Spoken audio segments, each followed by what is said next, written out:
अच्छा जी स्टूडेंट्स, ये है किडनी रीनल फेलियर 11.4.2 आपका टॉपिक है। हमने इससे पहले किडनी स्टोन्स पढ़ लिए हैं। किडनी रीनल फेलियर में क्या कंप्लीट पार्शियल फेलियर है किडनी का, कि वो फंक्शन ना कर सके, या तो गॉड फॉरबिडन कंप्लीट हो जाएगा, और अगर कोई आपको नहीं ट्रीटमेंट हो रही तो देन डायलिसिस वगैरह नहीं हो रही, ट्रांसप्लांट डायलिसिस का एक टाइम है, उसके बाद फिर वो भी नहीं होती, तो फिर देन तो अल्टीमेटली अगर ट्रांसप्लांट नहीं हो रहा तो गॉड फॉरबिडन डेथ हो जाती है। और पार्शियल में वही कि डायलिसिस ट्रांसप्लांट के लिए आपको काफ़ी टाइम मिल जाता है। तो खैर ये है किडनी का, या कंप्लीट फेलियर है या पार्शियल फेलियर है, क्या वजह डायबिटीज़ में लेती है सिंपल शुगर, जो आज में इंसिपिडस बहुत कम लोगों को होता है। तो डायबिटीज़ मेलिटस होता है, जो कॉमन शुगर है वो हुई होती है। बीपी बहुत हाई हो, ड्रग ओवरडोजेज हो, ड्रग बहुत ज़्यादा कोई ले लिया हो, स्टीराइड्स ले लिए हों, इंटरप्शन इन ब्लड सप्लाई किसी सप्लाई किसी भी वजह से हो सकती है। वही हाइपरटेंशन की वजह से स्पोर्ट्स जो है एकदम किडनी ने जो है वो ब्लड जो है वो उसकी सप्लाई रुक गई है, या क्लॉट बन गया, इस वजह से गॉड फॉरबिडन ड्रग बहुत ज़्यादा ले लिए, शुगर हो रही है। तो ये सारी इसके कोजेज़ है।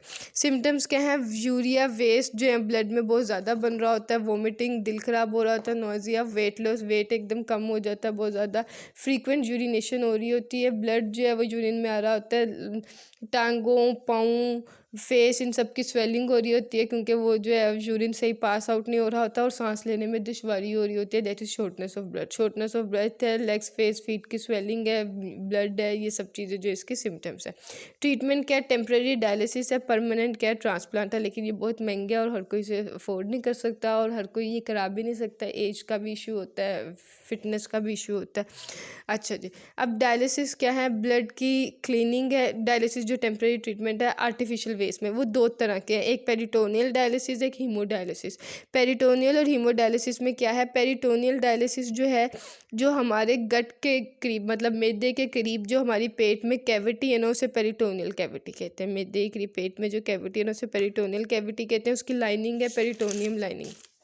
ये आपकी पेरिटोनियल स्पोर्स कैविटी है, ये सारे बॉडी ऑर्गन्स है, और इसकी जो ये लाइनिंग है पिंक कलर की, ये क्या है? Peritoneum lining. ठीक है, ये घर में भी हो जाती है। ये पेरिटोनियल डायलिसिस क्या है कि हमने डायलिसिस फ्लूइड इसमें लिया है, डायलिसिस फ्लूइड इधर से इधर आया है पेरिटोनियल कैविटी में, और पेरिटोनियल कैविटी में ये डायलिसिस फ्लूइड आया है, और इधर जो है ना एक्सचेंज हो रहा है। वो कैसे हो रहा है ये मैं आपको बताती हूँ। इस कैविटी के अंदर हो क्या रहा है? ये पेरिटोनियम है पिंक कलर में, रेड कलर में ब्लड है, और ये डायलिसिस फ्लूइड है जो ये ग्रे से कलर का है। अब होगा क्या कि ब्लड से जो वेस्ट है ना, वो पेरिटोनियम को क्रॉस करेगा। ये जो ब्लड से वेस्ट है, यहाँ करके ब्लड आ रहा होगा, इस ब्लड से वेस्ट पेरिटोनियम को क्रॉस करेगा। इसके बाद कहाँ आ जाएगा? डायलिसिस फ्लूइड के अंदर आ जाएगा, डायलिसिस फ्लूइड के अंदर। और इस तरह जो वेस्ट है वो ब्लड से निकल गया, और हमारा ब्लड जो है वो क्लीन हो गया। ये काफ़ी लोग घर में भी कर लेते हैं ये वाली डायलिसिस, मतलब लाइक किसी को भी प्रैक्टिशनर को बुला के जो है ना ये कर ली जाती है, डॉक्टर से पूछ के, प्रैक्टिशनर से रेगुलर, लेकिन ये रोज़ करनी पड़ती है। क्या है? पेट के अंदर ही डायलिसिस फ्लूइड अंदर लेके जाया जाता है, ब्लड से जो है वो पेरिटोनियम को क्रॉस करेगा, देन वेस्ट जो है वो डायलिसिस फ्लूइड में आ जाएगा। This is peritoneal dialysis. Haemodialysis क्या है? इसके लिए डायलिसर होता है। डायलिसर एक मशीन है, उसमें काफ़ी ट्यूब्स होती है और उनकी वॉल्स होती है, और ये सेमी परमिएबल जो है उसकी वॉल्स होती है। ये सेमी परमिएबल मेम्ब्रेन के तौर पे काम करता है। This is dialyser. डायलिसर में ये ट्यूब्स है, ठीक है। अब होता क्या है?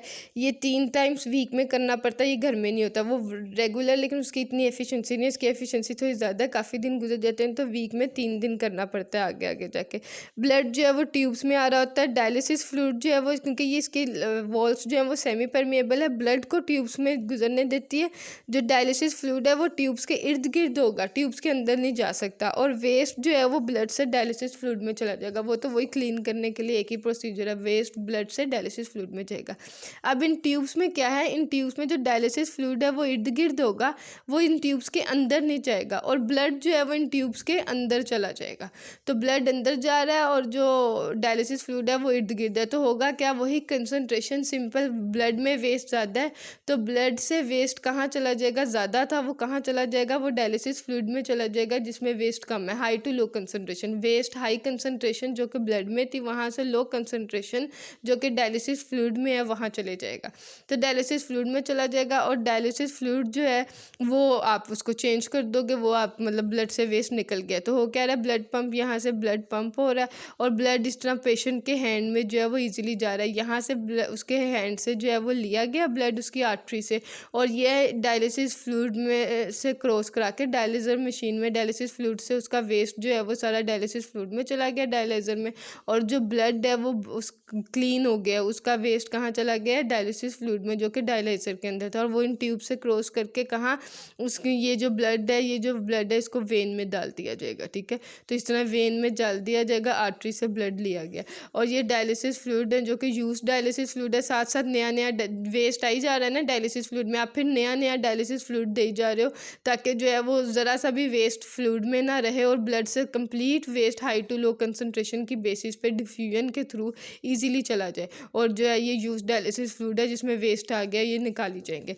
इधर भी क्या हुआ था कि यहाँ वेस्ट की कंसनट्रेशन हाई थी, यहाँ लो थी, हाई टू लो कंसनट्रेशन के थ्रू वेस्ट जो है वो डायलिसिस फ्लूइड में चला गया थ्रू फ्रॉम ब्लड। ठीक है, तो दिस इज़ हीमोडायलिसिस। और फिर क्या है कि अगर ये सारा प्रोसीजर जो है वो अगर मतलब ये जितना भी प्रोसीजर है ये टेम्पररी है, ये ज़्यादा देर तक आप नहीं कर सकते, तो फिर क्या है परमानेंट हल्के किडनी ट्रांसप्लांट वो किस में होता है, and stage renal failure, and stage kidney failure जो है मतलब बिल्कुल एंड आ गया तो उसके लिए ट्रांसप्लांट करानी पड़ती है। डायलिसिस क्योंकि रिपीटेड एंड प्लेजेंट है और टेम्पररी है, मतलब पेशेंट को मतलब एक दफ़ा डायलिसिस से अच्छा खासा वेट कम हो रहा होता है, तो फिर क्या है डैमेज किडनी को रिप्लेस किया जाता है हेल्दी किडनी से। हेल्दी किडनी डिसीज्ड की भी मतलब जिसकी गॉड फॉरबिडन डेथ हुई होती है फ़ौरन लिया जा सकता है, जिसे ऑर्गन जो है वो डोनेशन कहते हैं, और जो है मरते हुए और जो है लिविंग डोनर से भी लिया जाता है। डोनर रिलेटिव हो भी सकता है, नहीं भी हो सकता, टिश्यू मैच करना शर्त है, रिलेटिव होना शर्त नहीं है। लाइफ टाइम जो है डोनेटेड किडनी का एवरेज 10 to 15 ईयर्स है। अच्छा, और ये क्या है, फर्स्ट ट्रांसप्लांट फेल हो तो सेकंड भी कर लिया जाता है, और फर्स्ट ट्रांसप्लांट फेल और सेकंड ट्रांसप्लांट के बीच में फिर डायलिसिस की जाती है। प्रॉब्लम्स ट्रांसप्लांट के बाद क्या आती है, टिश्यू रिजेक्शन, बॉडी ने जो है पहचान लिया कि ये मेरा ऑर्गन नहीं है और वो उसके अगेंस्ट इम्यून रिस्पॉन्स दे रहा है कि ये तो किसी और का ऑर्गन है, बॉडी एक्सेप्ट नहीं करती। वो हो सकता है इन्फेक्शंस हो सकती हैं, वायरल बैक्टीरियल, इतनी बड़ी सर्जरी हुई हो, अल्सर हो जाता है और बॉडी के सॉल्ट्स इम्बैलेंस, ये इश्यूज़ आ रहे होते हैं। तो ये है कंप्लीट किडनी ट्रांसप्लांट। हीमोडायलिसिस जो है वो क्या है, पेरिटोनियल डायलिसिस का प्रोसीजर एक ही है, वेस्ट ब्लड से डायलिसिस फ्लूइड में डालना है, from high to low concentration diffusion की बेसिस पे जाएगा। अगर पेरिटोनियल कैविटी और पेरिटोनियम के थ्रू हो रहा है तो पेरिटोनियल डायलिसिस, अगर डायलाइजर में हो रहा है तो ये हीमोडायलिसिस होगा। ठीक है, और डायलिसिस में होता है क्या, क्लीनिंग ऑफ ब्लड होती है। ठीक है।